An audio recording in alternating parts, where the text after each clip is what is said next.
Right on, guys. I'm going to do videos a little bit different today. If it looks like I'm always sat in my van, I do most of my videos at dinner time when I haven't really got anything else to do. Those of you who've been following my videos will sort of know about my symptoms and my problems and all the tests and all the crap and shit that I've had to go through over the last 2 years. So today, really, I'm going to talk about interstitial cystitis, and this is going to be really the aim of this video.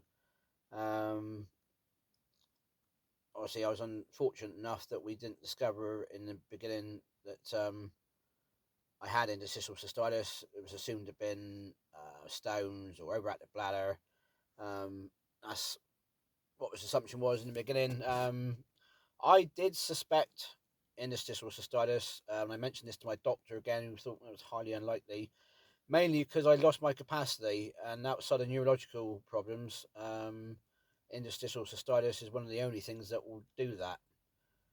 So, what is interstitial cystitis? Interstitial cystitis is a broad term to cover a range of symptoms from overactive bladder, urgency, frequency, pain when peeing, pain when the bladder's filling, lower back pain, genital pain, pelvic pain.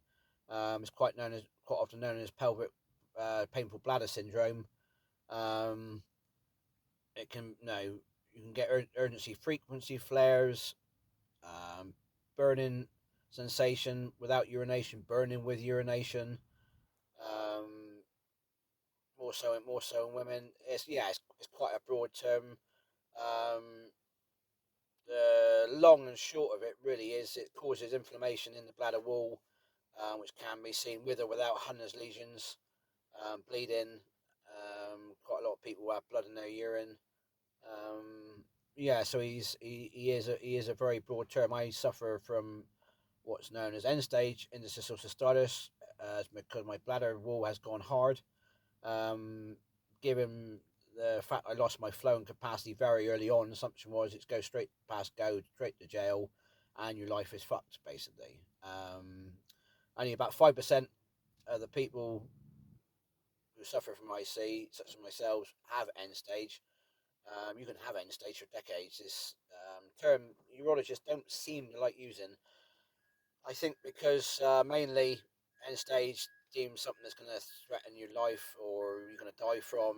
Normally, end stage is normally used for kidney failure or heart failure or cancer, anything that's sort of deemed. But that, the long and short of it is that's what end stage interstitial cystitis is. A majority of sufferers will never end up with interstitial cystitis. Um, if there's a way, if some greater being out there ever found the way to torture people more and has to give them interstitial cystitis. I'm not saying overactive bladder isn't as bad. I follow the male overactive bladder group on Facebook, and poor souls on there. They're peeing all the time, can't get to sleep because they're peeing all the time. But beauty overactive bladder, it can be controlled better with meds, maybe Botox, Indostim devices. There's a lot more treatment in regards to overactive bladder. It doesn't tend to be any pain associated with it. Um,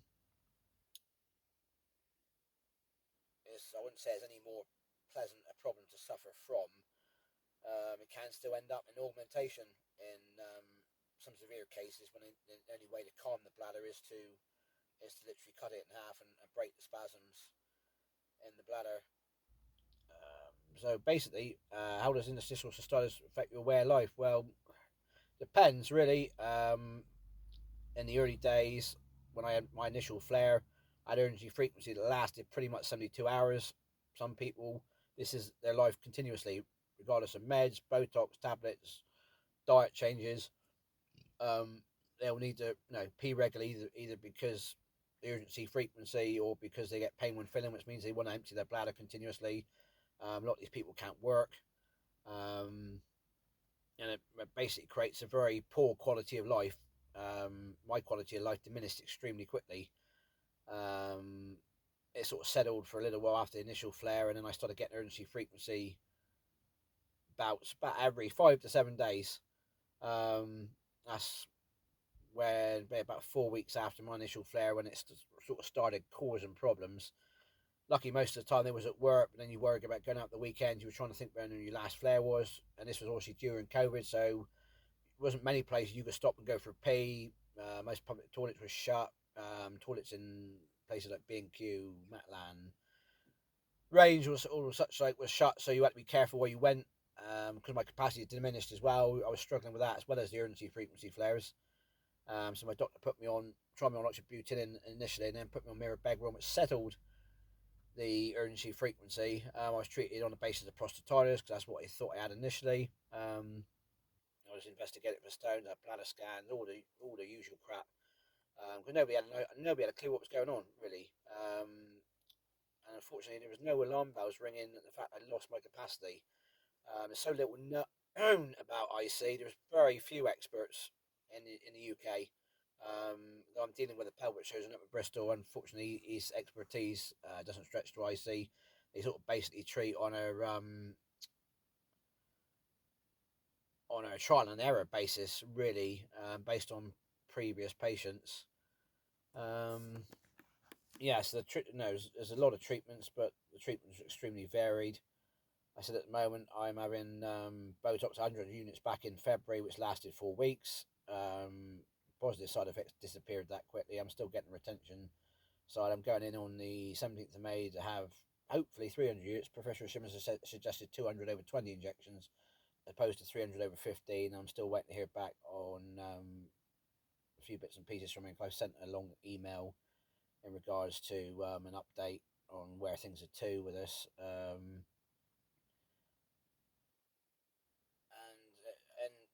end story for me really is going to be surgery at the end of the day. My capacity seems very much unchanged. So when I'm tripling, all that did really was worsen my quality of life.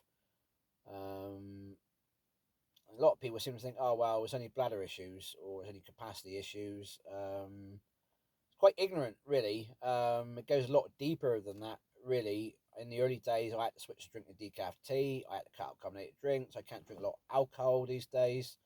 Basically, I drink decaf tea and squash, which is pretty boring, really. I say to people, there's a big difference between being able to have a drink and choosing not to have one, say you're driving or such like, and then there's a big difference between wanting a drink and not being able to have one. Basically, puts me in the same group as alcoholics on the wagon. At the end of the day, I could have a drink, but I pay for it. As simple as that, really. Um, and yeah, it puts quite a major dent in your life. I don't want to go anywhere these days. I won't really leave the county because it's not worth the hassle stopping every half an hour to go for a pee. Weather's warming up a bit now, which might help a little bit, but and then if you do travel, you've got to restrict what you drink. So you end up dehydrated, and it's just an endless circle of misery. There's no enjoyment in going anywhere at all. We went Land's End the other day. It was a bit chilly. I didn't have my cath bag with me because that goes with me everywhere I go these days because I have to self cath. Bit of an issue at first, but you set into it for blokes. It's much easier. And there's not many blokes that will suffer with interstitial cystitis. It is mainly female based problem. No, you're never going to come across many blokes that'll have interstitial cystitis. There's a few of us, but there's not many. As soon as I got to Land's End, anyone who doesn't know where Land's End to, Land's End is at the end of Cornwall, hence why it's called Land's End. It's a little theme park. And as soon as you get down there, where the toilets? No, you think, well, can't we? No, that's another thing about going out these days. I quite like to go back to Seal Sanctuary. There's no toilets down the bottom. So no, if you no, though my urgency did disappear with the Botox, is now coming back. So at times, if I need to go for a pee, you feel like you're busting. My capacity sort of up and down a little bit. You'll plummet away normally 8 to 12 weeks after hydrodistension. Normally to somewhere about 100 to 150 mils daytime, about 240 mils overnight. During after hydrostension, I normally manage about 200 during the day and about 300 overnight. Under hydrostension, my first hydrostension was no more than 400 mils before pain response. Last time I did manage 500 mils, but I was taking 10 mils amitriptyline by the time I go in for my next hydrostension on the 17th. I would have stopped taking amitriptyline in a week. So the assumption is my capacity be down to about 400 mils under hydrodistension. Does it make you depressed? Yes, it does, really. I don't particularly see the point in taking antidepressants. The amitriptyline, it can act as an antidepressant, did nothing for me.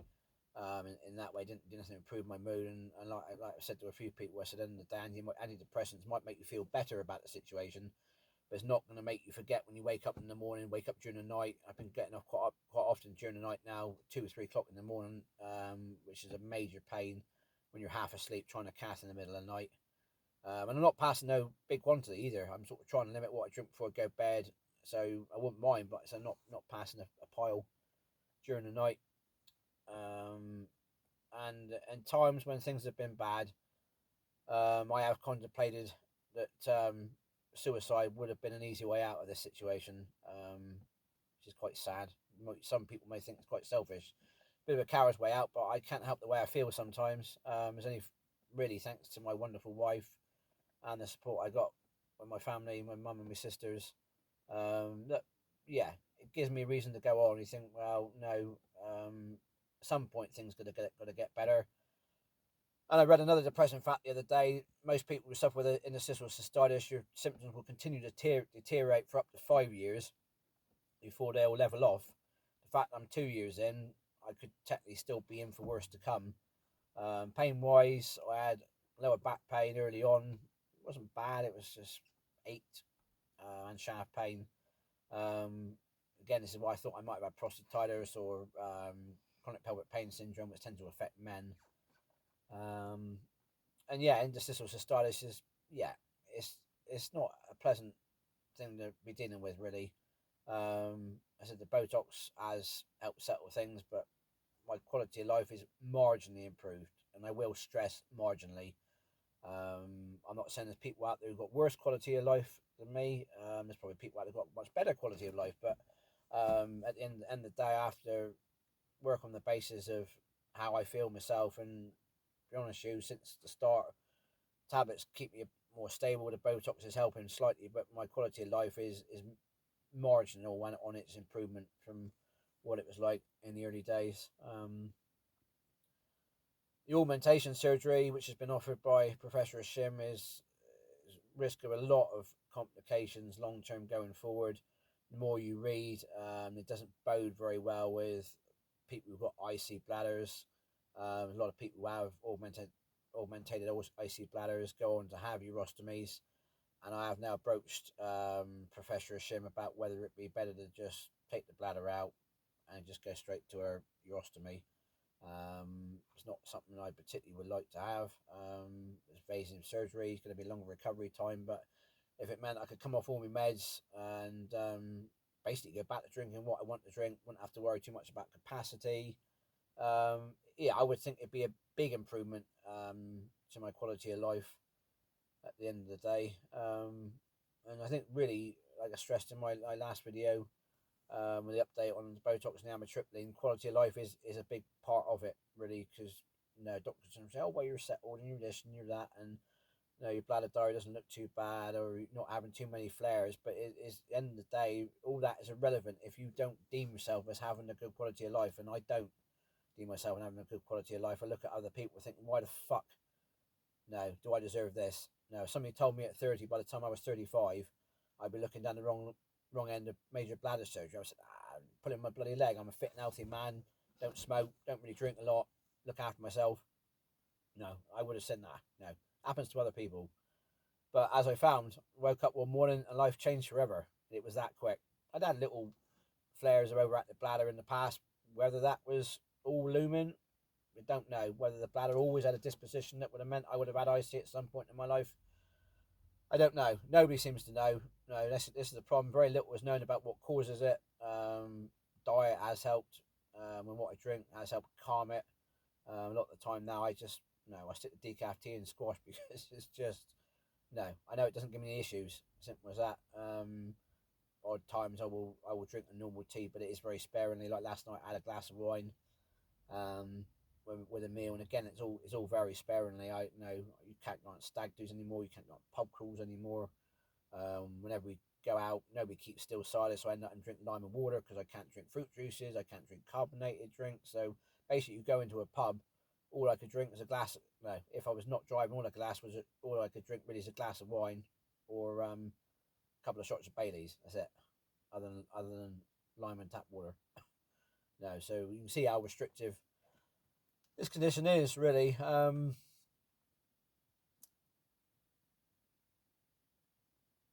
It can get at times quite disheartening, really, because you look at your life going forward thinking, no, I don't know if I could bear to live with this for another 50 years.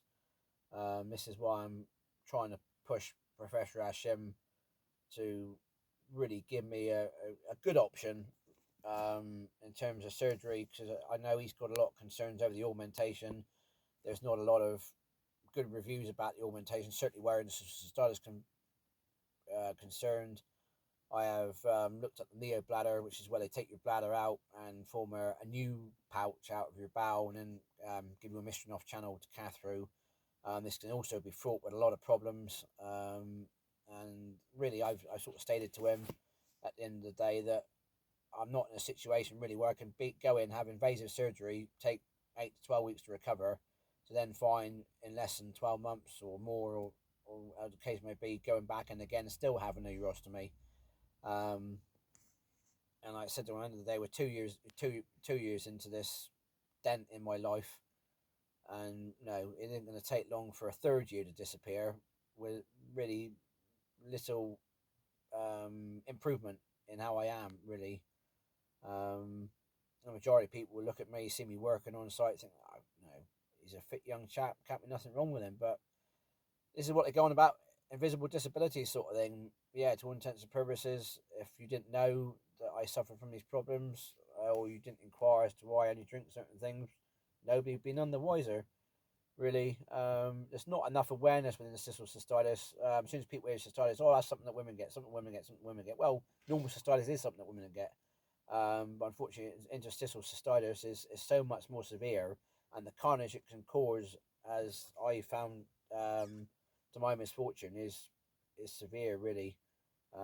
So I am fortunate I don't get any pain, whether that's because I've got end stage IC, whether that's because I take antihistamines. There seems to be a good, strong correlation between antihistamines and not getting any pain. Sometimes you think, oh, no, should I be having pain? No, am I sort of, no, you almost feel a bit fortunate, really, because I'm one of the few that don't get pain. You think other people out there are suffering and in pain all the time, and it must be awful for them. It really must be. And I give them their due and get up and carry on every day in that kind of discomfort. I don't think I could do that. I really don't. I know I can bear a certain amount, but when life is that bad all the time, no, trying to move on forward, you've got to have a very strong drive to push through that on the time, on the basis that really life isn't going to improve massively. So no, we'll have to see really what the future holds. I think really surgery is inevitable.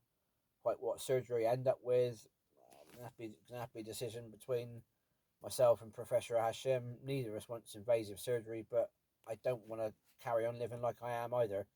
It restricts what me and my wife can do as a couple. Yeah, it's just so restrictive. And people say, "Oh, well, you can go on a car journey, you can cast, you can pee in the body." It's just why the fuck would you want to do that? No, if you said to somebody ordinarily, "Oh, you're going to go on a 8 hour car journey, but you've got to stop every hour to go for a pee, or you're going to put in the side of the road and pee into a bottle because you need to go for a pee," would you really want to go somewhere? I don't think so. No, you look.